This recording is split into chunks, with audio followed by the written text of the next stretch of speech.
Earthbound by Artemis Greenleaf.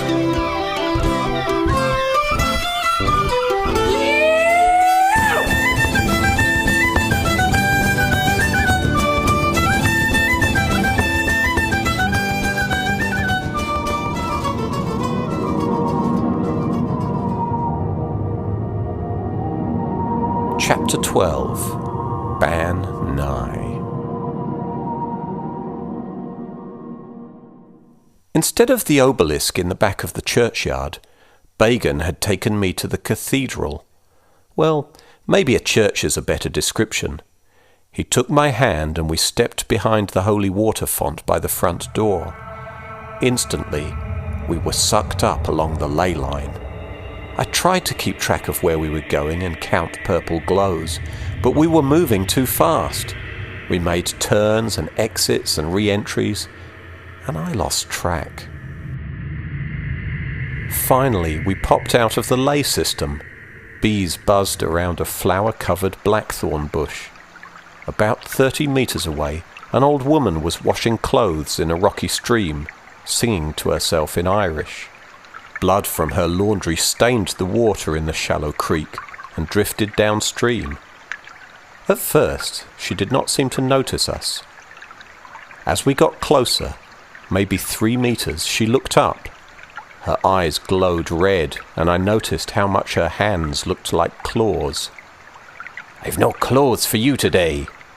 She gave Bagan a strange look.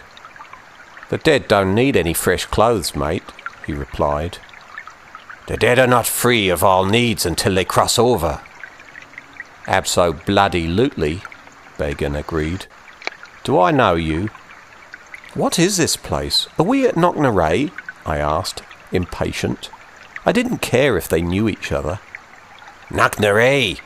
The crone looked at me, then eyed Bagan again. "You're nowhere near Knocknaray. What do you need there?" "The Great Pyramid line," I answered quickly.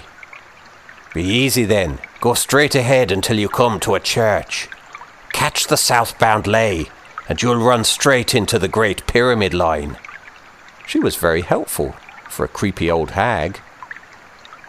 "I must have taken a wrong turn somewhere. I did tell you how I died, didn't I?" Bagan laughed, but something didn't feel right. Maybe his laugh was too forced, or his hands too nervous as they fiddled with his beard and rummaged in his pockets.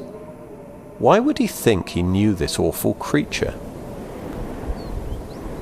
"I think I can take it from here, Bagan." I suddenly felt afraid of him. I didn't understand who or what the old woman was, but he did, and he thought he knew her. Was ending up here really an accident? "You sure? I'm glad to carry on." "No, it's all right, really." He didn't seem to like being dismissed, but he didn't come after me as I turned and fled towards the church. I stumbled onto the ley line and hoped I was going south. I did see several lavender glows where the other lines must have crossed. Then I got sucked into a huge line. There was a lot of traffic and spirits were moving slower. That made it easier for me. It wasn't long before a pulsing purple glow became visible at the far end of the line. This must be St. Michael's line. As I got closer, I could hear a faint throbbing hum. Turning left onto the other line was easier than I'd thought. This one was much less busy, and I hurtled away. I realized I had no idea how to get off at Cambridge. I could see a figure in the distance, a man in a dark suit and hat, who was moving more slowly than me, and as I passed, I grabbed his arm. "Excuse me, but do you know how to get to Cambridge?" "Yo hablo español," he replied. "Oh." I tried again, hoping for some reason that 2 words were more understandable. "Where's Cambridge?" He cocked his head and looked at me.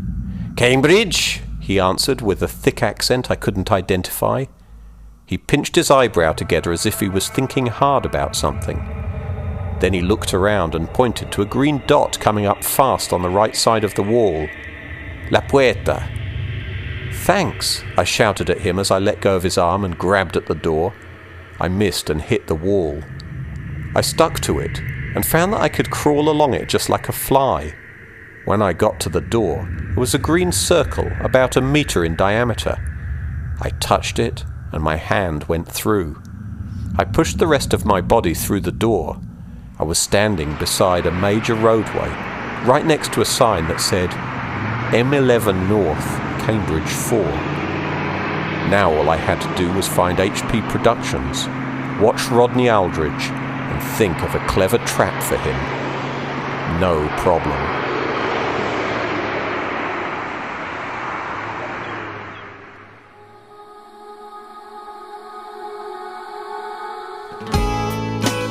Earthbound by Artemis Greenleaf. This work is licensed under the Creative Commons Attribution Non-Commercial No Derivative Works 3.0 United States license. Environmental sound effects used in this podcast were provided by www.freesound.org. Please check artemisgreenleaf.com for details of specific samples used. If you'd like to leave a comment or learn more about the other projects in progress, please go to www.artemisgreenleaf.com.